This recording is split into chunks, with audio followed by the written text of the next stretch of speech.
We're filming while I'm eating.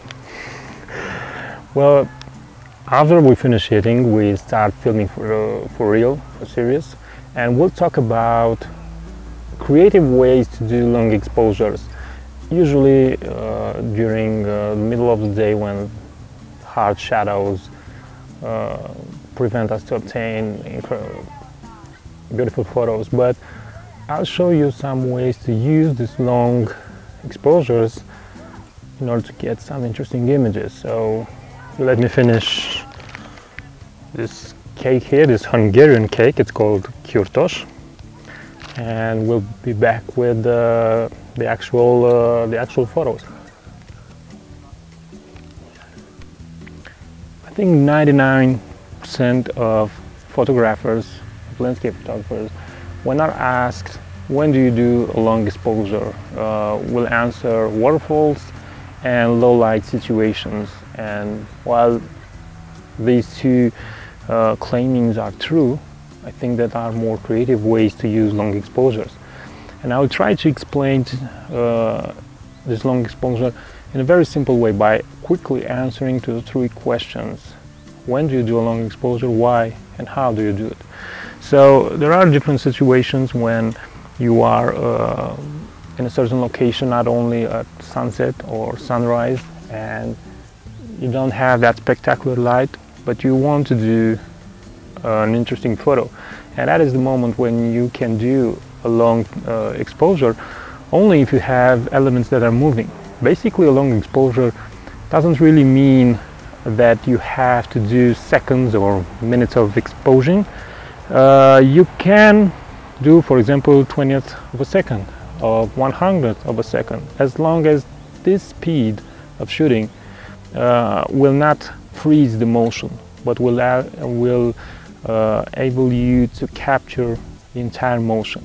So basically, when you're doing long exposures, when you have elements that move.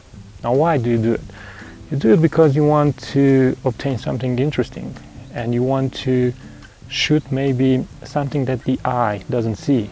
This is something that I say very often at my photography workshops, and I'm photographing things that are not really there in front of me, because my goal is not to duplicate the visual reality. My goal is to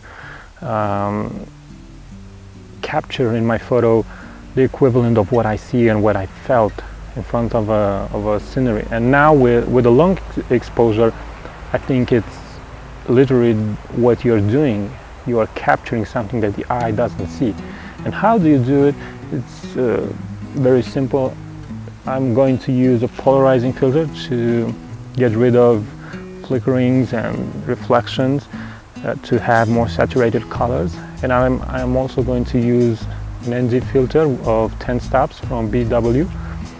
I'm going to use it here on this water called the Red Lake, a place where at the end of August we'll have a photography workshop where these techniques will be talked in more depth.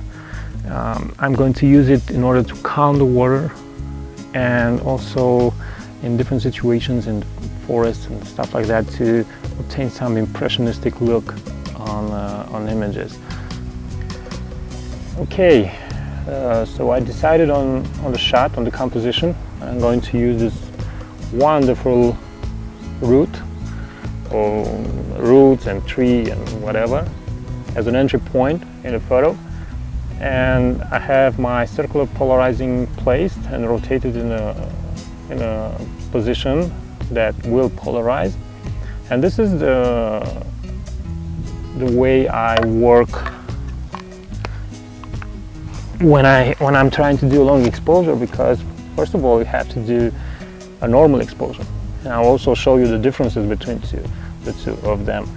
And the first exposure that you do is a normal one, and after that you place your lens on manual focus, because the lens will not focus with this ND filter of 10 stops.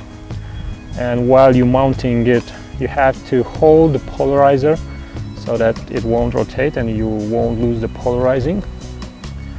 And that's about it. We'll see what the results will be. So we've made the shots. Here is the first one at 0.8 seconds, f16 is ISO 100, and with the ND filter of 10 stops I've reached 202 seconds at f11 ISO 100, and the difference is major, I think. We're also going to apply the same technique to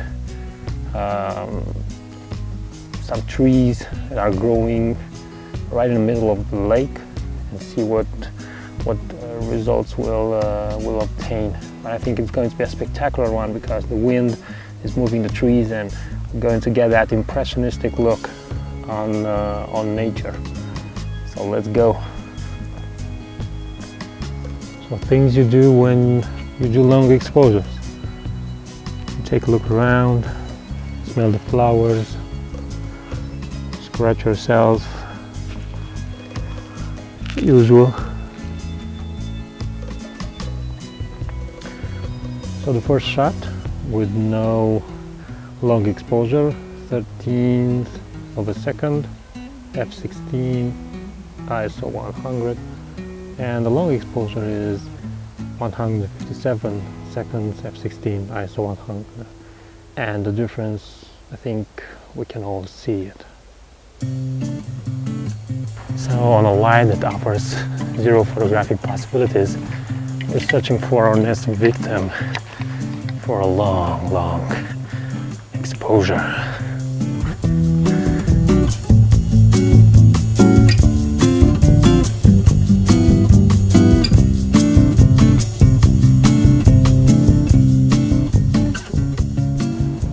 So we've decided on the last shot for today, and we have a little bit of complex situation over here because we're going to have to compensate for the reflection also. Always the reflection of an object is about 2 stops or 3 stops lower in the light, in terms of light intensity, and that is why we're going to use a gradual ND filter of 2 stops. If you don't have 2 stops, use 3 stops. Here are the versions of the photos. So I took one without only the polarizing filter and without the gradual filter. After that I added the gradual filter, and in the end I made the long exposure, and you decide which one do you like and which one is best. So this is what I wanted to say to you a little bit about long exposures, and as always, don't forget to subscribe to this channel to receive all the videos. Also check out the website for workshops if you want to meet, and in the end I'll leave you with a couple other images of long exposure shots made in this area. And until next time, bye bye.